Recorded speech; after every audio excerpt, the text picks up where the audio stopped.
வணக்கம். Welcome to கதை திரட்டு audio books. இந்த வீடியோல நம்ம என்ன கதை கேட்க போறோம்னா, அக்கா சிறுகதை. நம்ம சேனலை இதுவரைக்கும் சப்ஸ்கிரைப் பண்ணாதவங்க சப்ஸ்கிரைப் பண்ணுங்க. பக்கத்தில் இருக்கிற பெல் ஐகானை கிளிக் பண்ணி ஆல்ங்கிற ஆப்ஷனை ப்ரெஸ் பண்ணுங்க. ஸோ தட் நான் போடுற கதைகளை உடனுக்குடனே நீங்க கேட்கலாம். வாங்க கதைக்குள்ள போகலாம். அக்காவின் திருமணத்தின் போது எனக்கு ஏற்பட்ட அளவில்லா சந்தோஷத்தை விவரிக்க இயலாது. அக்காவை கல்யாண கோலத்தில் பார்த்தபோது மகிழ்ச்சி பீரிட்டது. அவள் புகுந்தகம் புறப்பட்ட போதுதான் சோகம் ததும்பியது.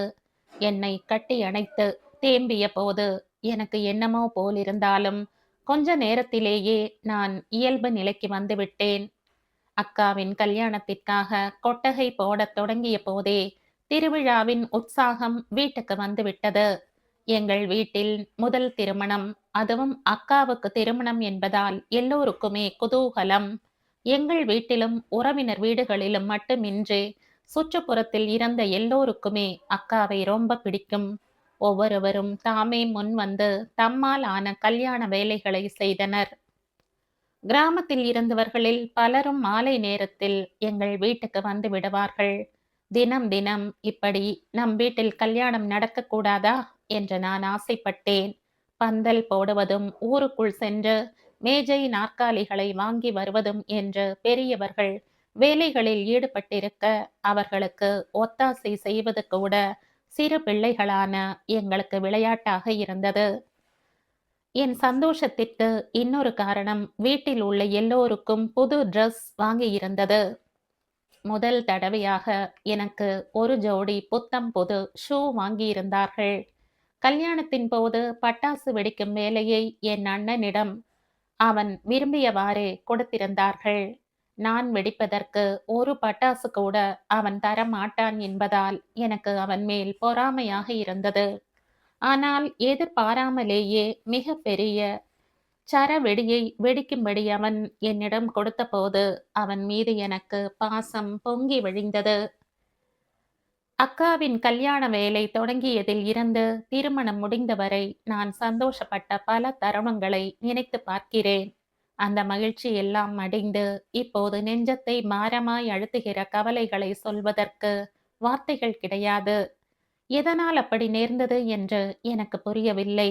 யாரிடமும் கேட்கவும் முடியவில்லை. யாரையாவது கேட்டாலும் என்னை திட்டி விரட்டி அடித்தார்கள். எனவே துயரத்தை அடக்கிக் கொண்டு வருத்தத்துடனேயே இருந்தேன்.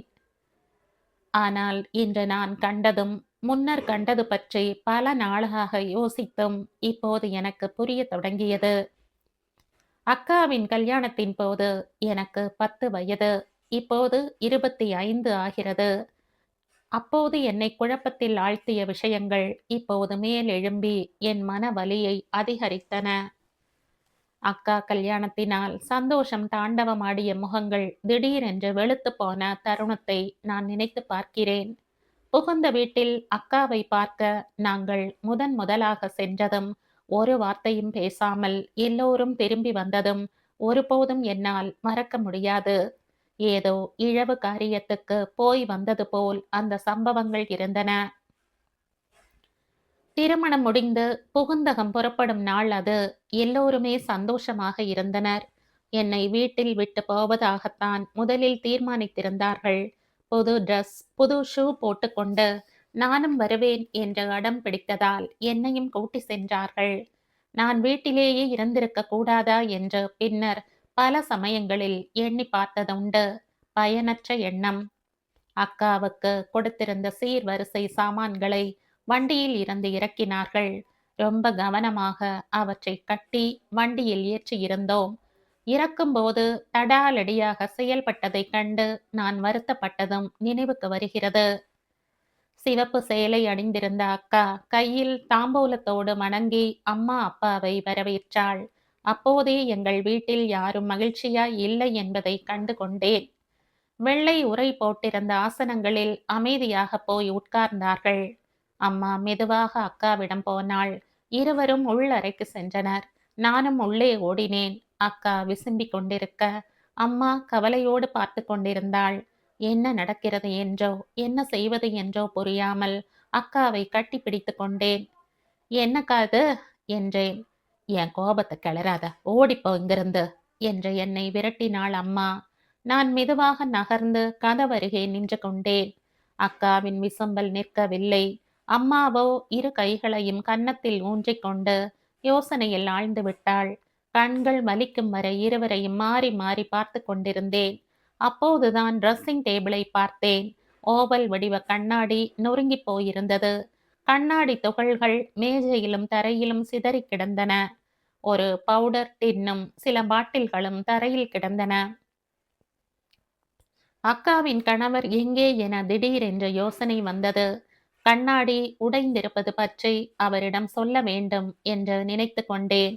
அவருக்கு இது தெரியுமா? இந்த வீட்டுக்கு வந்ததில் இருந்து அவரை பார்க்க முடியவில்லையே, ஏன்? அவர் எங்கே போயிருக்கிறார் என்று கேட்க விரும்பினாலும் அம்மா என் மீது பாய்வாளே என்று எண்ணி பேசாமல் இருந்தேன். அப்போது என் பெரிய அத்தை அந்த அறைக்குள் வந்தாள். அம்மாவிடம் ஏதோ கேட்டவள் விரக்தியோடு 2 கைகளையும் தலையில் வைத்து கொண்டாள். கொஞ்ச நேரம் அப்படியே உட்கார்ந்திருந்தவள் சற்று நேரங்கழித்து அறையை விட்டு வெளியேறினாள். அடுத்தடுத்து பலர் அறைக்குள் வந்து போனார்கள். அக்கா அழுத வண்ணம் இருந்தாள். அம்மாவும் எதுவும் பேசாமல் எதையோ வெறித்து பார்த்து கொண்டிருந்தாள். மொத்தத்தில் அந்த வீடே அமைதியாக இருந்தது. சிறிது நேரத்தில் அக்காவின் மாமியார், எங்கள் அத்தையும் வேறு சில பெண்களும் உடன் வர உள்ளே வந்தாள். அவர்களில் ஒருத்தி என்னை அறையை விட்டு வெளியே தள்ளினாள். அக்காவின் முகத்தை ஏறிட்டவாறே வெளியே வந்தேன். தாழிடப்பட்ட அறைக்கு வெளியே வலியோடு காத்திருந்தேன். உள்ளே என்ன நடக்கிறது? அவர்கள் என்ன பேசிக் கொள்கிறார்கள்? அக்கா ஏன் அழுகிறாள்? எதற்கும் விடை தெரியவில்லை. வெளியறையில் உட்கார்ந்திருந்தவர்களின் முகத்திலும் எந்த மாற்றமும் இல்லை. சற்று நேரத்தில் அறைக்கதவு திறந்தது. உள்ளே போகலாமா வேண்டாமா என்று தயங்கியவாறே நின்று கொண்டிருந்தேன். உள்ளிருந்து ஒவ்வொருவராக வந்தனர். எல்லோருடைய கண்களும் கலங்கியிருந்தன. சற்று பொறுத்து அக்காவின் கணவன் வந்தார். அவரை பார்த்து மெல்ல சிரித்தேன். அவர் வேறெங்கோ பார்த்தார். பக்கத்தில் போனேன். ஒரு சிகரெட்டை பற்ற வைத்து புகையை ஊதினார். சிகரெட் புகையோடு சாராய நெடியும் வந்தது. சம்பந்தம் பேச வந்தபோது அவர் குடிக்க மாட்டார், புகை பிடிக்க மாட்டார் என்றெல்லாம் மிஸ்ஸி சொன்னதெல்லாம் போய். அப்பா அவர் அருகில் போனார். எனக்கு உதறல் எடுத்தது. சிகரெட்டை பிடுங்கி எறிந்துவிட்டு அக்கா புருஷனை ஓங்கி அறைந்து விடுவாரா? பக்கத்தில் போகும்போது சாராய நெடியும் வீசுமே. அப்பா வருவதை கண்டதும் அவர் எழுந்து போய்விட்டார். எல்லோரும் மத்தியான சாப்பாட்டுக்கு உட்கார்ந்தோம். வாயில் எச்சில் ஊறும்படியான மணத்தோடு பல விதமான உணவு பதார்த்தங்கள் இருந்தன. பசியை கிளறும்படியான வாசனை பரவி இருந்தது. ஆனால் சிலர் மட்டுமே சாப்பிட்டார்கள். நான் ஒவ்வொருவராக பார்த்து அவர்களின் மனநிலையை அறிய முயன்றேன். அம்மாவிடம் வந்ததும் என் கண்கள் நிலை குத்தி நின்றுவிட்டன. அம்மாவின் முகத்தில் தெரிவது என்ன? கோபமா? முகத்தில் வெளிப்படும் உணர்ச்சிகளை பார்த்து அறிந்து கொள்ள முடியாதபடி தலை கவிழ்ந்து உட்கார்ந்திருந்தாள் அம்மா. பகல் உணவுக்கு பிறகு அக்காவுக்காக வாங்கி வந்திருந்த துணி அலமாரியை பொருத்தும் வேலையை செய்தார்கள். ஒருவாறு மன அமைதி அடைந்த நான் அந்த வேலை நடப்பதை கவனித்தேன். அக்கா பிறந்தகத்தில் இருந்து புறப்பட்ட போது எல்லோரும் கலகலப்பாக பேசிக் கொண்டது போல் இப்போதும் இருக்கும் என்று நினைத்தேன். அது மாதிரி நடக்கவில்லை. அக்கா வெற்றிலை கவளி எடுத்து வந்து அம்மா அப்பா பாதங்களில் மண்டியிட்டு வணங்கினாள். திரும்பவும் எழுந்திருக்க முடியாமல் தேம்பினாள். அம்மாவும் அப்பாவும் அவள் தோளை பிடித்து தூக்கிவிட்டனர். அக்காவின் மாமியார் மாப்பிள்ளையிடம் ஒரு கவளி வெற்றிலையை கொடுக்க அவர் அப்பாவிடம் போய் வணங்கினார். ஆனால் அம்மாவை ஏறெடுத்தும் பார்க்கவில்லை. வந்திருந்தவர்கள் ஒருவரை ஒருவர் பார்த்து கொண்டனர். அம்மாவின் முகத்தில் கண்ணீர் வழிந்தோடியது. எல்லோருடைய முகமும் இருண்டது. வாடிய முகத்தோடும் எதுவும் பேசாமல் எல்லோரும் வண்டிகளில் ஏறினர். எல்லோரும் வீட்டை விட்டு போனதும் நான் ஓடிப்போய் அக்காவை கட்டிக்கொண்டேன். என்னை முத்தமிட்ட அவள் மீண்டும் அழத் தொடங்கினாள். அவள் புருஷன் என் அருகே வந்து என் தலையை ஆதரவாக வருடினான். எனக்கு அது ஆறுதலாக இருந்தது. சரி, இப்போ நீ போகலாம் என்றார் அவர். அந்த குரல் அன்போடு இருப்பதை உணர்ந்தேன். புறப்பட்டேன். சில வருஷங்கள் கழித்து அக்கா வீட்டுக்கு திரும்பி வந்தாள். அப்பாதான் போய் அவளை அழைத்து வந்தார். அவள் திரும்பி வந்தபோது 2 குழந்தைகளுக்கு தாயாகி இருந்தாள்.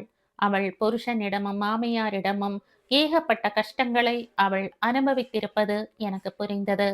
அவளுடைய மன வாழ்க்கை ஏன் கெட்டது? என்ன காரணம்? எதுவான போதிலும் அவள் மீதிருந்த எங்கள் குடும்பத்தின் அன்பும் பாசமும் அற்றுப்போனது என்னவோ நிஜம். ஆனால் அப்பாவுக்கு மட்டும் அக்கா மீதிருந்த அன்பும் பாசமும் அளவு கடந்தது. முன்பு அக்காவை லோக்கி, மூத்தவளே என்று அழைத்த அப்பா இப்போது புத்தா என்று அன்பொழுக கூப்பிடுகிறார். வெளியே போகும்போதெல்லாம், புத்தா, வெளியே போறேன், குழந்தைகளை பார்த்துக்கொள் என்ற அக்காவை அழைத்து சொல்லிவிட்டுத்தான் போகிறார். அவர் சாப்பிட உட்காரும் போதெல்லாம் அவள் குழந்தைகள் சாப்பிட்டாச்சா என்று தவறாமல் கேட்கிறார். முன்பெல்லாம் என்னைத்தான் புத்தா என்று அழைப்பார். இப்போது என்னை லமையா, குழந்தாய் என்கிறார். இதனால் நான் எரிச்சல் அடைந்தேன். அம்மாவும் அப்பாவை பின்பற்றியதால் எனக்கு வருத்தம் மேலிட்டது. இப்போது எல்லாமே பழகிவிட்டது. அனாதரவான அக்காவுக்காக என் உயிரையே தர நான் இப்போது சித்தமாக இருக்கிறேன். முன்னை விட இப்போதுதான் அவள் மீது அன்பு பொங்கி வழிகிறது. அம்மாவை விட என்னை நன்றாக பார்த்து கொண்டவள் அல்லவா அவள்? சிறு பிராயத்தில் எங்களை வளர்த்தவள் தானே அவள். அக்காவை பராமரிக்க வேண்டியதே என் கடமை. அவள் வாழ்க்கையை அலைக்கழித்த சம்பவங்களை யோசித்து புரிந்து கொள்கிறேன். நிச்சயம் அவளுக்கு உதவியாக வேண்டும். தாத்தா விட்டு போன தேங்காய் வியாபாரத்தை அப்பாவும் தொடர்ந்து செய்தார். தாத்தா செத்த பிறகுதான் எங்கள் தேங்காய் வியாபாரம் செழித்தது என்று பலரும் சொன்னார்கள். அது உண்மைதான். 2-3 ஆட்கள் அப்பாவிடம் வேலை செய்தனர். அப்பாவின் ஒன்றுவிட்ட அண்ணன் மகன் சோமதாசா எங்கள் வீட்டோடு இருந்த அப்பாவுக்கு வியாபாரத்தில் உதவியாக இருந்தான். சோமதாசாவின் அப்பாவுக்கு 7-8 பிள்ளைகள் இருந்ததால் அவனை எங்களிடம் விட்டு வியாபாரத்தை கற்றுக்கொள்ள செய்திருந்தார். சோமதாசா என்னை சைக்கிளில் பள்ளிக்கு அழைத்து செல்வான். தேங்காய் கொள்முதலுக்காக அப்பா போகும் இடங்களுக்கெல்லாம் அவருக்கு துணையாக போவான். எங்கள் குடும்பத்தில் ஒருவனாகவே அவன் இருந்தான். எனக்கு நினைவு தெரிந்த நாளில் இருந்து கிணற்றுக்கு அழைத்து போய் என்னை குளிப்பாட்டி விடுபவள் அக்காதான். பிறகு அந்த வேலையை சோமதாசா ஏற்றுக்கொண்டான். எனக்கு மட்டுமல்லாது எங்கள் குடும்பத்திற்கே பக்க பலமாக அவன் இருந்தான். என் அண்ணன்மார்களை விட அவன் மூத்தவன் என்றாலும் எல்லோருக்கும் நல்ல சிநேகிதனாக இருந்தான். ஒரு நாள் சோமதாசா அவனுடைய ஊருக்கு போனது எனக்கு நன்றாக நினைவில் இருக்கிறது. போனவன் திரும்பி வரவே இல்லை. எனக்கு மட்டுமல்ல, எல்லோருக்குமே அதில் வருத்தம்தான். அவன் ஏன் திரும்பி வரவில்லை என்ற என் கேள்விக்கு அம்மா, அப்பா, அக்கா யாருமே பதில் சொல்லவில்லை. அவன் ஏன் திரும்பி வரவில்லை என்ற உண்மை இப்போதுதான் எனக்கு தெரிந்தது. சோமதாசா வீட்டுக்கு போனதும் அக்காவை பெண் கேட்டு அப்பாவுக்கு கடிதம் எழுதியிருக்கிறான். சொந்தக்காரனாக மட்டுமின்றி வியாபாரத்திலும் மற்ற விஷயங்களிலும் நல்ல ஆலோசகனாகவும் இருந்த சோமதாசாவின் அந்த எண்ணத்தை அறிந்ததும் அப்பாவுக்கு ஆத்திரம் வந்தது. திருமணம் செய்து கொள்ளும் உறவு கிடையாது என்று அம்மா கோபித்தாள். அப்பாவின் கோபத்திற்கு வேறு காரணங்களும் இருந்தன. அப்பா அவனை தாறுமாறாக அறைந்தார். அதனால் அவன் சொந்த வீட்டை விட்டே வெளியேறும்படியானது. காலப்போக்கில் நாங்களும் அவனை மறந்துவிட்டோம். ஜங்ஷனில் ஒரு கடையில் வேலை செய்து வந்த அமரசேனாவிடம் இருந்து இந்த விவரங்களை நான் தெரிந்து கொண்டேன். சோமதாசாவும் அமரசேனாவும் நெருக்கமான நண்பர்கள். என் பள்ளி படிப்பு முடிந்த பின் சமீபத்தில் தான் அமரசேனா எனக்கு பழக்கமானான். எங்கள் இருவருக்கும் இடையே நல்ல பிணைப்பு இருந்தது. சோமதாசாவுக்கு என்ன ஆனது? அவன் உயிரோடு தான் இருக்கிறானா? அமரசேனாவுக்கு கூட எதுவும் தெரியவில்லை.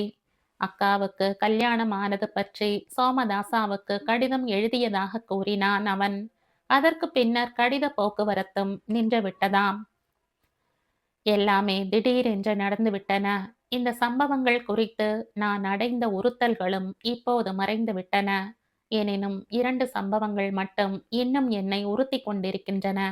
அந்த சம்பவங்களை நினைக்கும்போது சில வேளைகளில் அக்கா மீது பச்சாதாபம் ஏற்பட்டாலும் சில சமயங்களில் வெறுப்பும் விரக்தியும் தான் உண்டாகின்றன. மிகுந்த சிரமப்பட்டு அவற்றை அடக்கிக் கொள்வேன். இப்போது அதுவும் முடியவில்லை.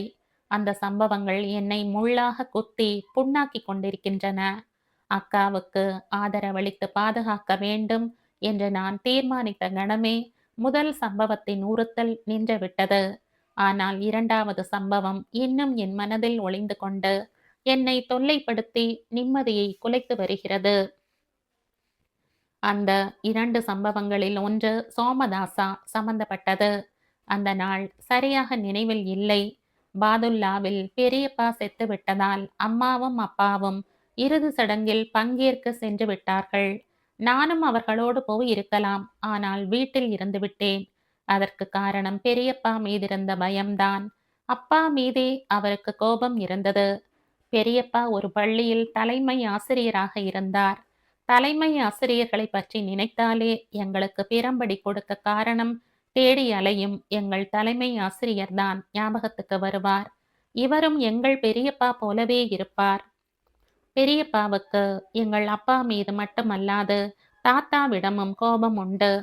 கோபித்துக் கொண்டு வீட்டை விட்டு வெளியேறியவர் தாத்தாவின் சாவுக்கு கூட வராத கல் நெஞ்சக்காரர். அப்பாவுக்கோ இளகிய மனம். அண்ணன் செத்துட்டார் என்று தெரிந்ததும் சோகத்தில் மூழ்கிவிட்டு இறுதி சடங்கிற்கு புறப்பட்டு விட்டார். அம்மாவும் அப்பாவும் இரவில் வீட்டில் இல்லாமல் போனது அன்று மட்டும்தான். சோமதாசா தான் அன்றைய தினம் எங்களுக்கு காவல். ராத்திரி ஆனதுமே எனக்கு தனிமை பயம் வந்து விட்டது. சாவுக்கு போன இடத்தில் அப்பாவுக்கு ஏதும் ஆகிவிடுமோ என பயந்தேன். பெரியப்பா செத்து போய்விட்டதால் அப்பாவோடு யாரும் சண்டை போட மாட்டார்கள் என்று நினைத்தேன். ஆனாலும் செத்துப்போன பெரியப்பா உயிரோடு எழுந்து வந்து அப்பாவோடு சண்டை போட்டால் என்ன ஆகும் என்ற வீணான கற்பனையும் வந்தது. தனிமை பயத்தால் நான் மிகவும் தளர்ந்து போயிருந்தேன். யாரும் சொல்லாமலே நானே போய் படுத்துக் கொண்டேன். படுத்ததுதான் ஞாபகம் இருக்கிறது. சீக்கிரமாகவே நான் தூங்கி போயிருக்க வேண்டும். நடுநிசியில் திடீரென்று விழித்து கொண்டேன். அக்கா யாருடனோ பேசிக் கொண்டிருந்தாள். அக்காவை சோமதாசா முத்தமிடுவதை தூக்க கலக்கத்திலும் பார்த்தேன். நான் எழுந்து உட்கார்ந்ததும் அவன் அறையை விட்டு வெளியேறினான். அக்காவோ என்னை சாப்பிடுமாறு கட்டாயப்படுத்தினாள். அப்போது எனக்கு இருந்த மனநிலை பற்றி சொல்லத் தெரியவில்லை. நானும் பிடிவாதமாக சாப்பிடாமலேயே தூங்கிவிட்டேன். அக்கா தொடர்ந்து கெஞ்சிக் கொண்டிருந்தாலும் நான் கண்ணை திறக்கவில்லை. சற்று நேரத்தில் அவள் குரல் ஈனஸ்வரமாக தேய்ந்து போனது. திடீரென்று இடி இடித்து வீடே நொறுங்கி போனதாக தோன்ற சடக்கென்று விழித்து பார்த்தேன். பெரிதாக மழை பெய்து கொண்டிருந்தது. குளிர் நடுக்கவே சுற்றுமுற்றும் பார்த்தேன். அக்கா எனக்கு போர்த்தி இருந்த போர்வை விலகி கிடந்தது. திடீரென்று வீசிய மின்னல் வெளியில் அறையில் நிரம்பிய வெளிச்சத்தில் என் காலடியில் யாரோ இருப்பது தெரிந்தது. அப்போது நான் ரொம்பவும் பயந்து போனேன் என்றே நினைக்கிறேன். அடுத்து மின்னல் வெட்டிய போது அக்காவும் சோமதாசாவும் தழுவி கொண்டு கிடப்பதை பார்த்தேன். நான் தூங்க விரும்பிய போதும் தூக்கம் வரவில்லை. வீட்டில் அம்மா இல்லை என்று தெரிந்திருந்த போதும் அம்மா என்று கத்த வேண்டும் போல் இருந்தது.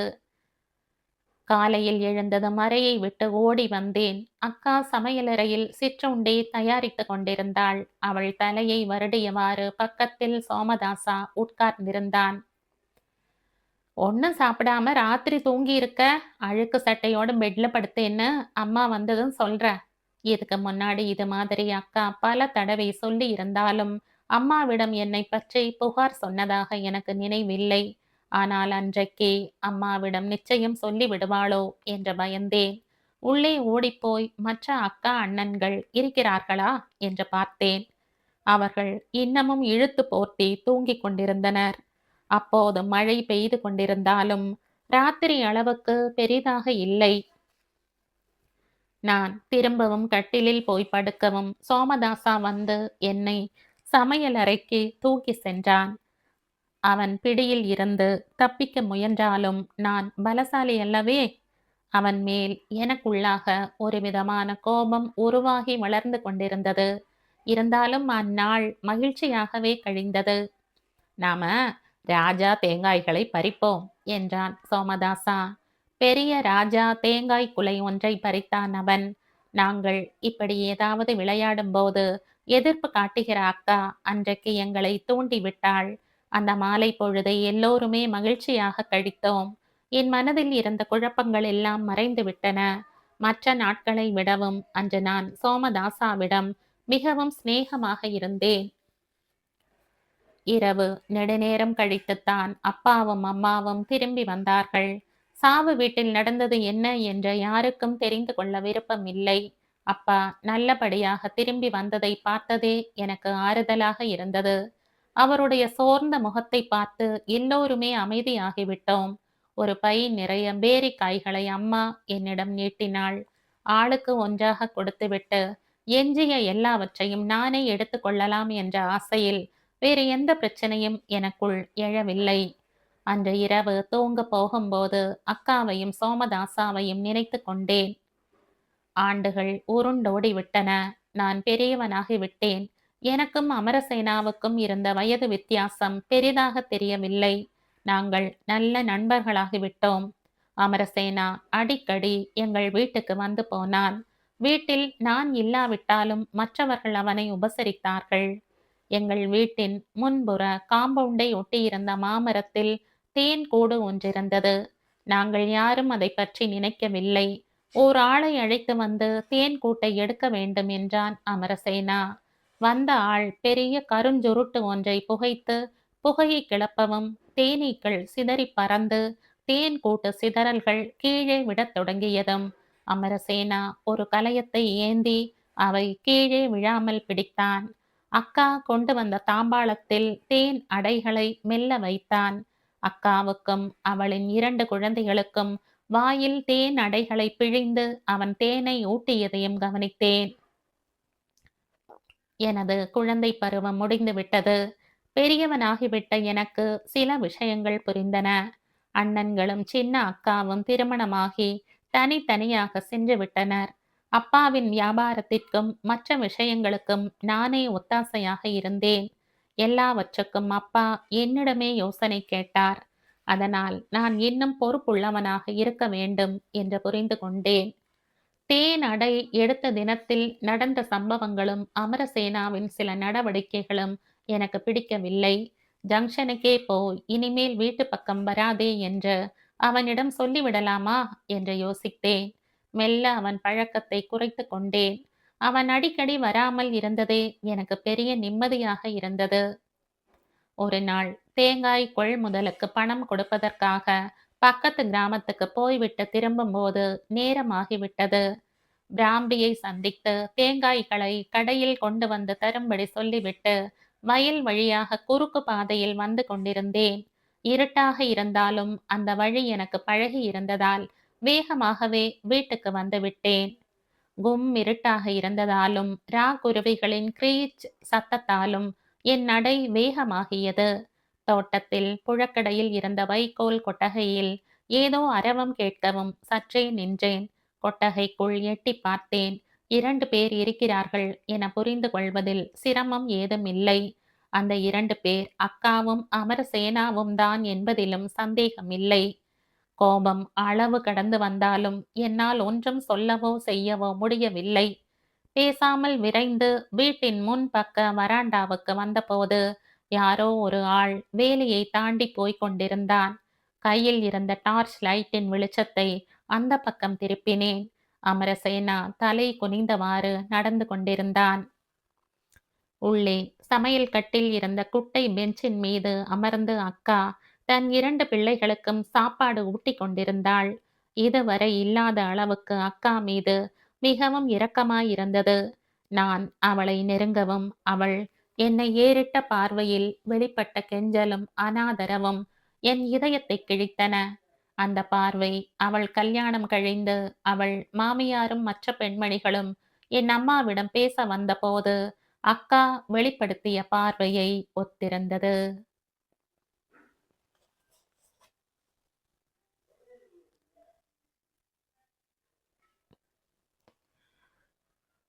இதோடு இந்த கதை முடியுது. இந்த கதை உங்களுக்கு பிடிச்சிருந்தா லைக் பண்ணுங்க, ஷேர் பண்ணுங்க, சப்ஸ்கிரைப் பண்ணுங்க. மற்றும் ஒரு இன்ட்ரெஸ்டிங்கான கதையோட அடுத்த வீடியோல சந்திப்போம். பாய். Thank you.